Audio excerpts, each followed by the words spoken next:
Hey everybody, how's it going? I know it has been 2 months since I made a deck profile, but just to put it out there, I have been doing a lot. I've been working a lot. I've been in the process and pretty much have moved from my last place, so getting accustomed to my new living arrangements now that I used to live in New Jersey, Patterson, but now I live in Staten Island, New York. So it's been quite a bit of a lot of changes and stuff for me. So yeah, that's why I've been gone for so long. But you guys aren't here for that. You guys are here to see the first place winning deck profile I took to one of my extra locals that I don't really go to very much, Brudacity in Harrison, New Jersey. Be sure to check it out if you guys are ever in that area. It's very cool. It's a small shop, but it's still very chill, very vibe. And yeah, the games I had were pretty great. There were technically only 3 rounds. Normally it's Swiss, as most Konami official stores do now. But the first round I had a bye because we had an odd number of players.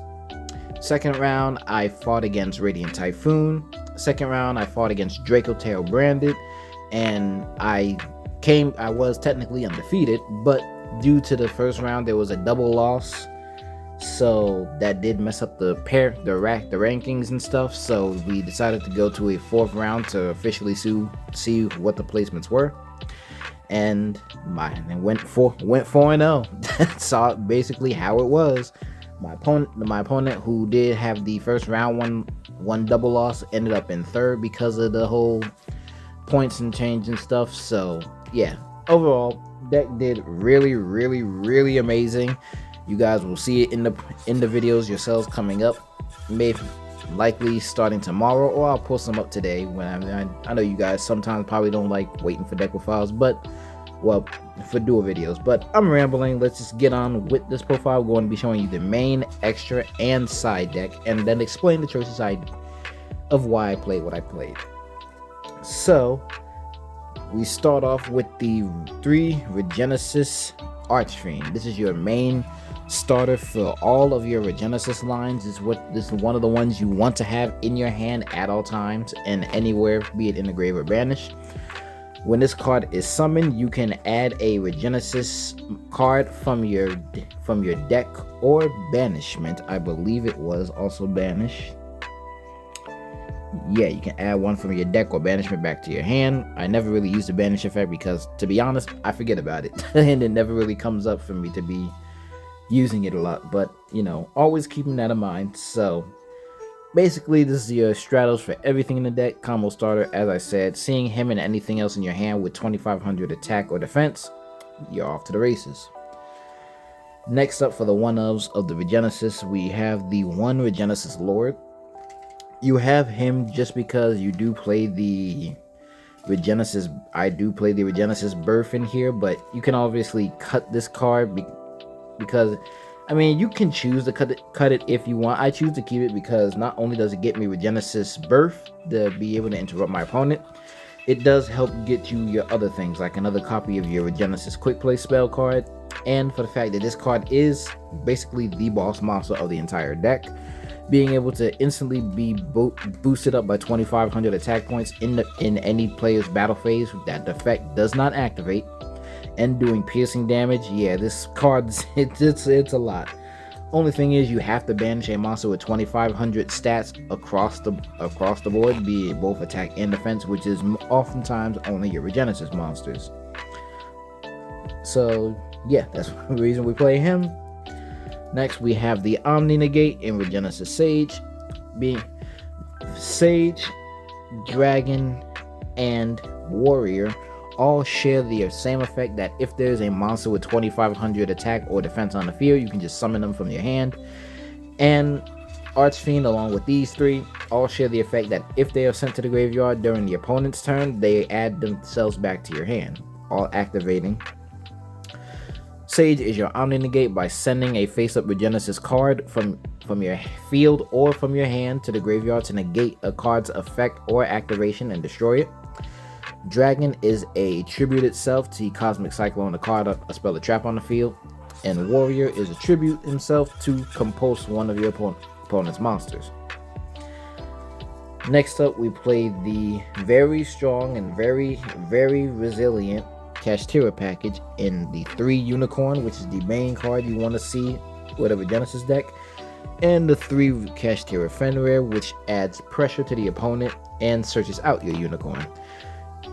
I will always say and always point out that the fact that the Regenesis package demands a response from the opponent is wild. It's like if they were waiting to save a Veiler or Imperm or something, or a Ghost Ogre on one of your other cards, they have to use it on these, because once these start rolling, especially if you get Unicorn first, you get Theosis will get you Fenrir.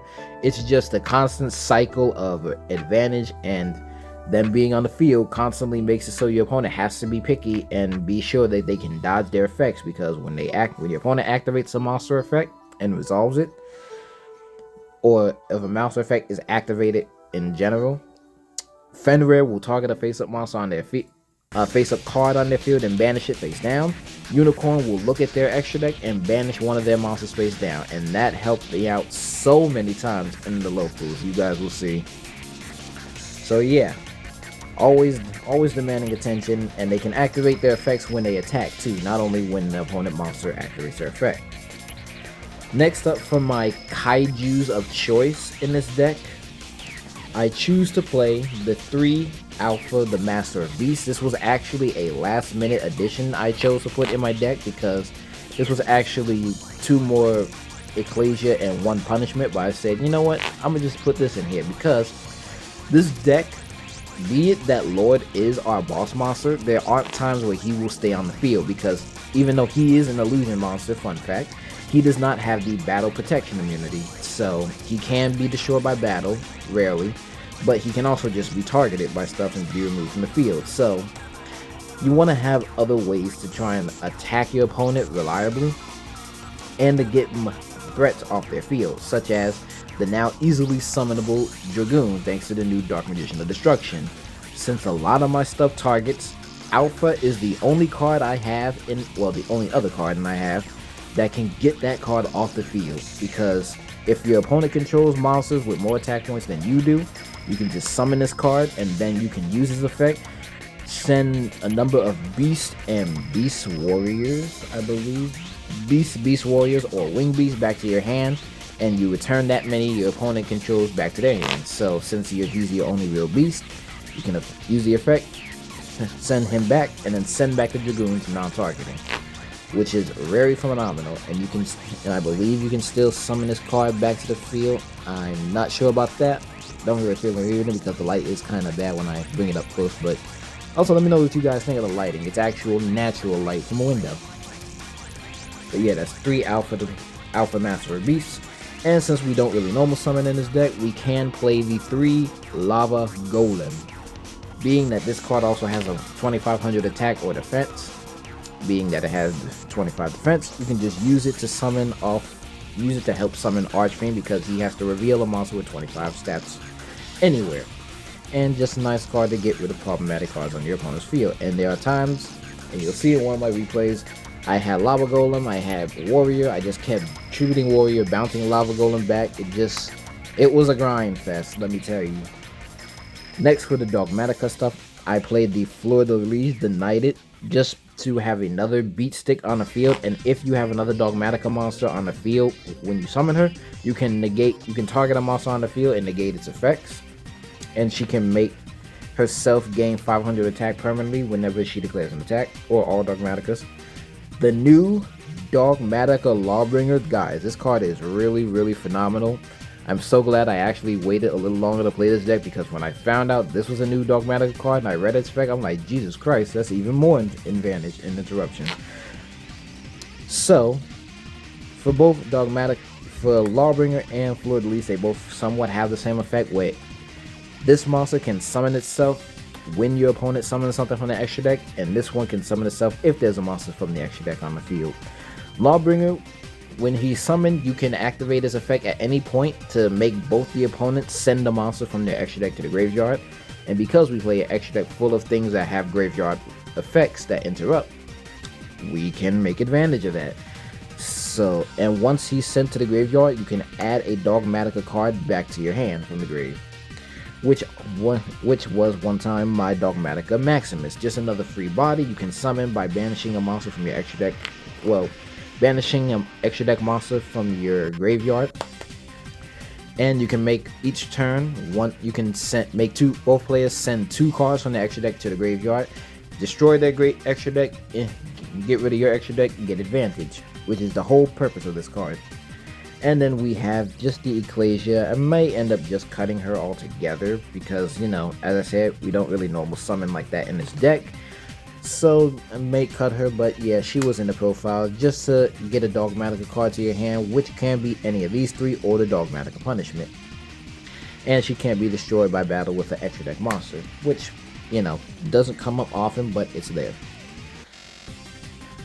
That was all of the monsters. Let's move into the spells. We have the 3 Regenesis. This lets you add a Regenesis monster from your deck to your hand.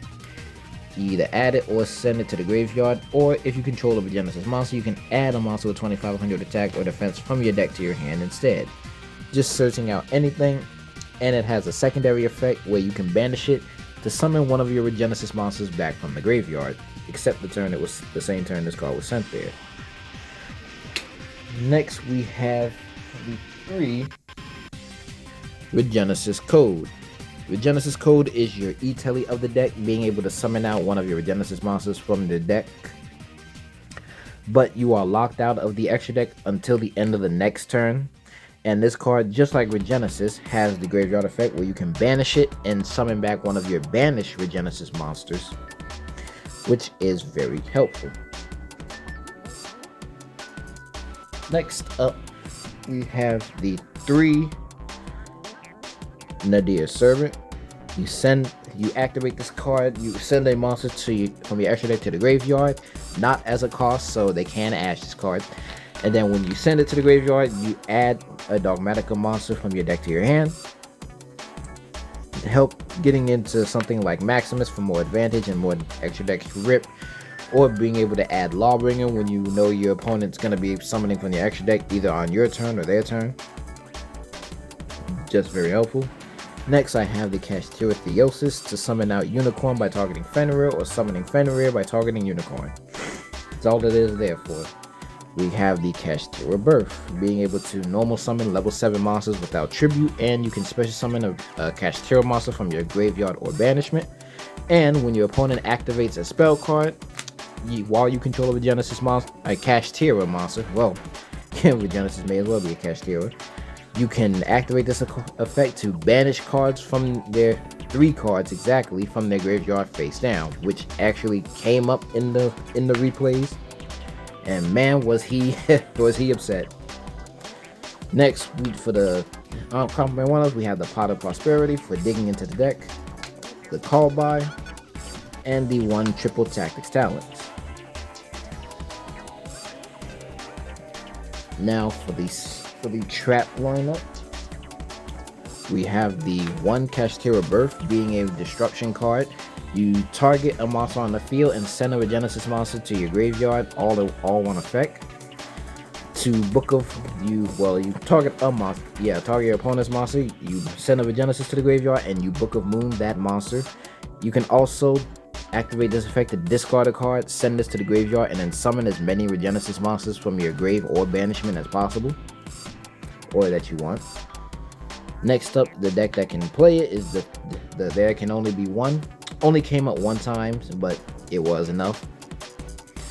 And we have the 1 Dogmatica Punishment to complement our Ecclesia, being another interruption card.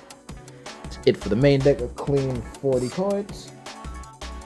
Since the extra deck doesn't really matter, we'll go into the side deck next. I choose to side the 3 Denko Sekka because this deck doesn't normal summon a lot, but when there is a moment where it can normal summon, this is it. That's all it is. It came up against the Radiant Typhoon player, and my god, he was cooked. He had all his interruption or combo plays set face down, just summon Denko. Unless you got a counter trap to negate the summon, you can't activate any of them. So yeah, really good against Radiant Typhoon, Draco Tail, Trap Odeon deck, because you know, since Solemn Judgment is now limited, they better have a solemn warning. But yeah, Denko is a really strong card this format, so you guys think about it. I still choose to side the 3 Artifact Lancer because I ain't trying to be caught with my pants down, you know, honestly speaking. Being able to stop Lunar Lights from super extending, being able to stop Crystons from extending, being able to stop another Kashtira deck, which I ran into from playing, and be able to stop, what's another deck that banishes a fair decent amount? I guess being able to stop Branded, because they banish stuff now for effects, so I guess that can help. In all, Lancia is still a very good card. You guys should not sleep on it. If you sleep on it, that's how you lose, or you know, how you get into sticky situations. I do side the 3 Super Poly just because I can go into things in the extra deck. I choose the 3 Gravekeeper's Inscription because there are many decks in the format now with graveyard of reliant effects, so just activate this, just say no to all of them.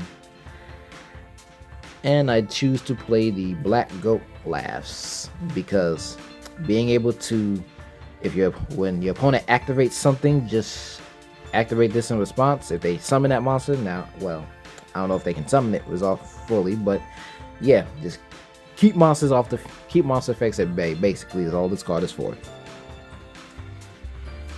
Now we'll go into the side, pretty much a speed run, just Super Poly target, send to the grave target. For Entis, we pop cards. Mud Dragon did come up though at one point, somewhat. We have the Garura for another Super Poly, and for its draw effect, I play the 2 Titaniclads for the ability to summon or add a Dogmatica monster to my hand. I play the Cloud Dragon to bounce a monster back to the hand. We play the Omega simply to add cards back from the graveyard to our deck, so just shuffle him in either one of our extra deck cards or one of our main deck cards. Pack Bit the Goat, when he's sent to the graveyard, just put one of their monsters in the back row as a trap card. Really limits some people's plays, and especially when these 2 in the graveyard, just shuffle them back, keep doing it. I love it. We play the Aggregator just because he's in the gate. The Typhon because we can make it and it's easy. And the only link monsters we should really play in the Regenesis deck is the Masquerena, the Gorgon of Zilliphonia, and the 1 Blackluster Soldier of Chaos. IP I may actually take out because it's like, I don't really find myself wanting to go into a link to at times, but even then, if I can, I'm locked out of the extra deck. But it's still, I don't know, maybe I'll keep her in, maybe I'll take her out. Zilliphonia, really good card, not everybody expects it, and when they forget it's a card, summon here, it actually came up against me in one of my matches. My activated effects were still negated, so yeah. And BLS, just because in this deck he is insane, I may actually get back the ulti version of it.